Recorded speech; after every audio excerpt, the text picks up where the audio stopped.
بندہ جماعت ہونے کے بعد آ کے نماز پڑھ رہا ہے، تو اب جن لوگوں نے جماعت سے نماز پڑھی، جنہوں نے جماعت سے نماز نہیں پڑھی، ان میں بڑا فرق ہو گیا، بڑا فرق ہو گیا۔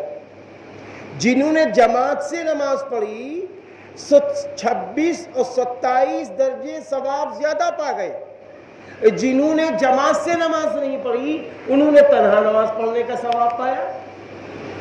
فرق ہے۔ اب ایک شخص ہے، وہ جماعت کا بھی وقت نکل گیا اور ٹائم بھی جس ٹائم تک نماز کا وقت تھا وہ بھی نکل گیا۔ اب اس شخص نے کیا کیا؟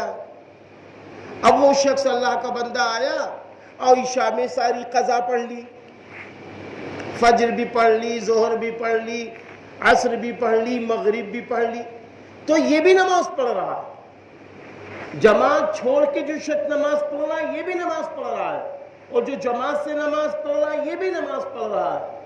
جو تکبیر اولیٰ چھوڑ کے نماز پڑھ رہا ہے یہ بھی نماز پڑھ رہا ہے، جو رکعتوں کو چھوڑ کے نماز پڑھ رہا ہے یہ بھی نماز پڑھ رہا ہے۔ مسئلہ یہ ہے ان ساری کیٹیگری میں سب سے افضل کون ہے؟